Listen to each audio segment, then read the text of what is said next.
हाय यार, मेरे आपका स्वागत है मेरे यूट्यूब चैनल BTS कोरोना में त्रिपल भोजपुरी सॉन्ग। तो आज मैं आपको डेविल मेरा यार पार्ट 2 बताऊंगी।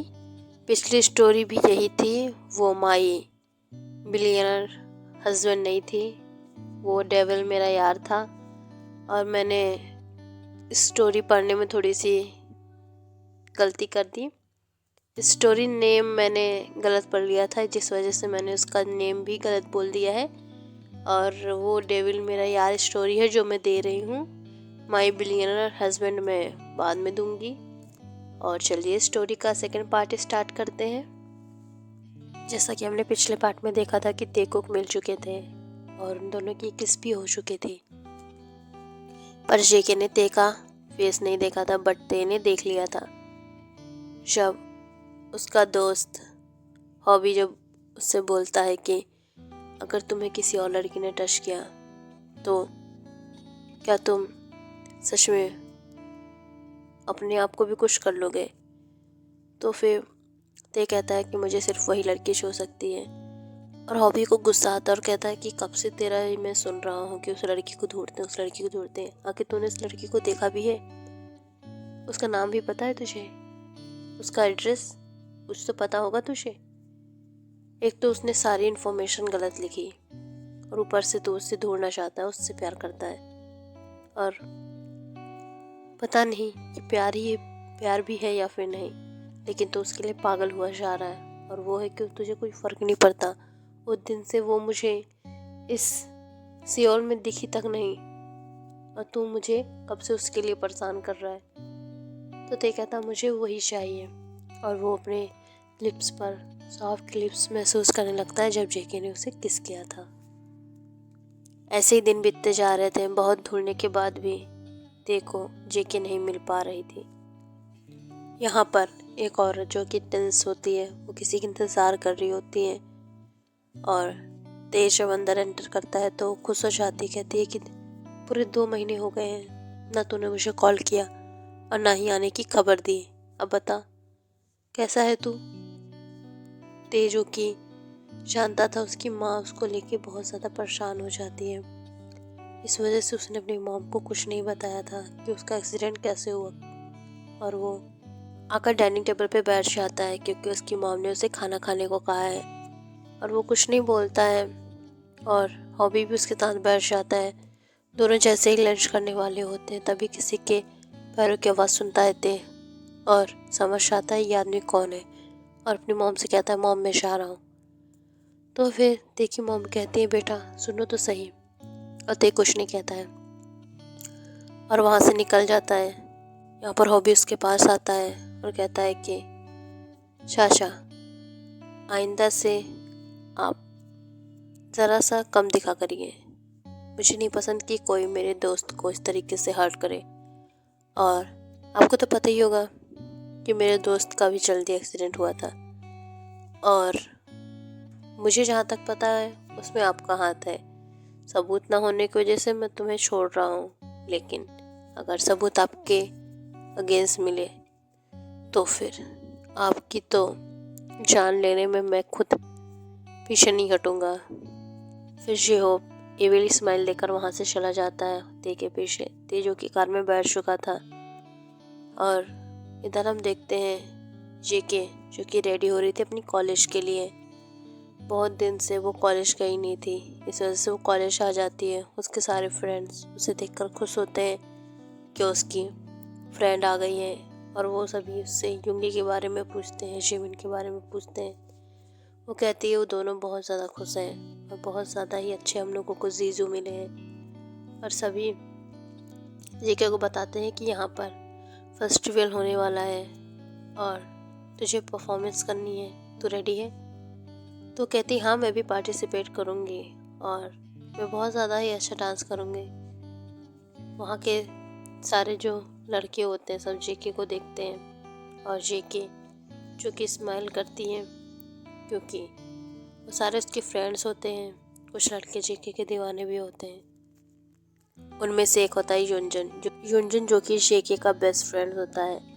लेकिन जेके को ये नहीं पता है कि युनजुन उससे बहुत ज़्यादा प्यार करता है। इस वजह से वो उसके साथ फ्रेंडली बातें करती है, उससे हंस के बातें करती है और ये सब साथ में ही घूमने जाते हैं। और इन लोगों की प्रैक्टिस के लिए सभी नाम लिखवाने चले जाते हैं, तो जेके भी पीछे पीछे चली जाती है और इसने एक बहुत ज़्यादा ही प्यारे सॉन्ग पे डांस के लिए नाम लिखवा दिया। और इन लोगों की प्रैक्टिस चल रही होती। इधर ते जो कि बहुत ज़्यादा ही काम में बिज़ी होता है, वो इतना ज़्यादा बिज़ी होता है कि उसे खाने तक का भी होश नहीं रहता है। और हॉबी जो कि उसका बेस्ट फ्रेंड होता है, साथ में असिस्टेंट भी होता है, क्योंकि ते किसी और पे भरोसा नहीं कर सकता और हॉबी को अपने जान से ज़्यादा प्यार करता है और उसे बेस्ट फ्रेंड मानता है।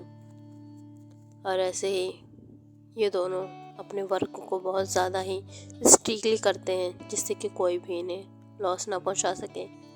जहाँ तक इसके चाचा का सवाल है, वो कहता है कि आज इस बार तो तुम बच गए, काश उस एक्सीडेंट में मेरा हाथ होता तो मैं तुम्हें सच में बचने नहीं देता। हॉबी जो कि ते से कहता है कि शायद उसी का हाथ है, लेकिन वो छुपाना चाहता है और वो कुछ नहीं कहता। तो ते कहता है कि कब तक छुपाएगा, एक न एक दिन तो सामने आएगा, तब मैं देखूंगा इस बुड्ढे को कैसे हैंडल करना है। इधर दिन बीतते जा रहे थे। जेके की परफॉर्मेंस का डे भी आ जाता है। फंक्शन भी स्टार्ट हो चुका था। आज जेके का फंक्शन होता है और यहाँ पर जो जेके का कॉलेज होता है वो ते के दादाजी का होता है और वो ते का ही होता है। उसके दादाजी ने बहुत ही प्यार से कॉलेज का निर्माण करवाया था, क्योंकि उन्हें स्टूडेंट और बच्चे बहुत ज़्यादा प्यारे लगते हैं और वो बहुत ज़्यादा ही रिच थे। इस वजह से वो हर साल आकर परफॉर्मेंस भी देखा करते थे। इस बार दादाजी नहीं थे तो ते को जाना था। ते को तो पता भी नहीं था और हॉबी जो कि उसे सियोल से डायरेक्ट बुसान ले आता है, जहाँ पर जेके का कॉलेज होता है। जेके सियोल में अपनी फ्रेंड के घर गई थी, लेकिन शादी के बाद वो अपने बुसान चली आती है अपने फैमिली के पास। सभी यहाँ पर अच्छे से प्रैक्टिस कर रहे होते हैं और परफॉर्मेंस भी अच्छी होती है सबकी। सब रिहर्सल कर रहे होते हैं और इधर हॉबी जो कि फुल स्पीड में काट ला के कॉलेज के बाहर खड़ी करता है, तो सभी वहाँ पर जो प्रोफेसर होते हैं, प्रिंसिपल होते हैं, वो सब खुश हो जाते हैं, क्योंकि आखिर वो इतने हैंडसम लड़के को देख छुपा रहे थे। सब बहुत ज़्यादा खुश होते हैं, क्योंकि ते कभी किसी के बुलाने पे भी नहीं जाता, लेकिन आज वो बिना बुलाए इनके यहाँ आया था, कॉलेज में आया था। ते जो कि हॉबी से कहता हम कहाँ आ गए हैं, तो हॉबी से पूरी बात बताता है कि तुम्हारे दादाजी यहाँ पे हर साल आते थे और तुम्हें भी आना पड़ेगा। ते जो कि उसका बिल्कुल मन नहीं था, सारी लड़कियाँ उसे घूर रही होती हैं, उससे लस्ट भरी निगाहों से देख रही होती, लेकिन उसे कोई फ़र्क नहीं पड़ता किसी भी लड़की से, कौन उसे देख रहा है कौन नहीं। तुरंत जाके वो चेयर पे बैठ जाता है और कहता है जल्दी परफॉर्मेंस स्टार्ट करो। सभी जो कि खुश हो जाते हैं और वहाँ पर सारी लड़कियाँ जो ते को ही देख रही होती हैं, लेकिन ते किसी को नहीं देखता। परफॉर्मेंस बारी बारी सबकी बहुत ज़्यादा अच्छी होती है, लेकिन ते जो कि अपने काम को कर रहा होता है, वहाँ पर लैपटॉप लेके गया होता है, जिससे वो अपने बिजनेस का काम कर सके। हॉबी जो कि सारी परफॉर्मेंस को एंजॉय कर रहा होता है, वो तेज से कहता है एक बार देख तो ले, लेकिन वो बिल्कुल नहीं देखता है। हॉबी एंजॉय कर रहा होता, तभी वहाँ पर जेके की परफॉर्मेंस की बारी आती है। उसे देखकर हॉबी तो कहता है कि यार कितनी अच्छी लड़की है, देख तो कितना अच्छे से डांस कर रही है। ते जो कि ऊपर देखता नहीं है, तो ज़बरदस्ती हॉबी उसके फेस को पकड़ के ऊपर करता है।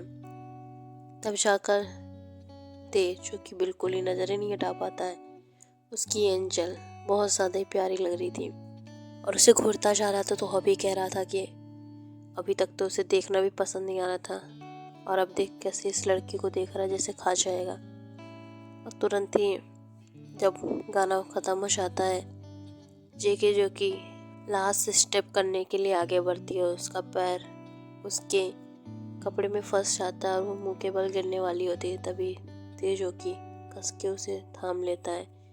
जेके को जब फील होता है कि वो नहीं गिरी है, तब वो तुरंत ही अपनी आंखें उठाकर ऊपर देखती है तो तेजोकी उसे ही घूर रहा होता है।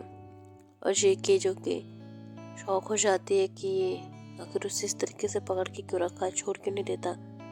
तुरंत ही वो उससे अपने आप को छुड़ाती है। ते को बिल्कुल अच्छा नहीं लगता है, लेकिन वो कुछ नहीं कहता है और तुरंत ही उसे छोड़ देता है। जेके जो कि वहाँ से चली जाती है और अपने चेंजिंग रूम में जाकर ड्रेस चेंज कर लेती है और बहुत ज़्यादा ही खुश थी।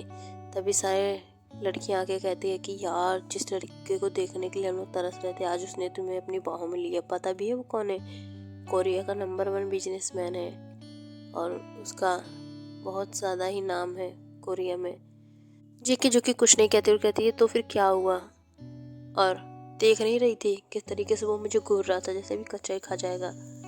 हॉबी जो कि ते से कहता है क्या हुआ, तूने आज एक लड़की को टच किया।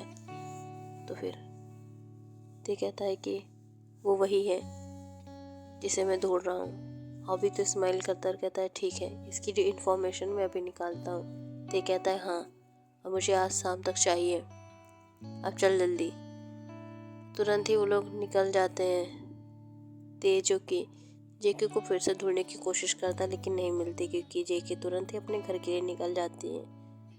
ओके आर्मीज, इस पार्ट को मैं यही एंड करती हूँ। नेक्स्ट पार्ट में जानेंगे कि अब आगे क्या होगा। Okay bye armies. और स्टोरी अच्छी लग रही तो लाइक कमेंट शेयर कर दीजिए और मुझे बहुत ज़्यादा कमेंट कीजिए, जिससे मैं आप लोगों के लिए इस तरीके से न्यू स्टोरी लाती रहूँ। Bye armies, सरांगे।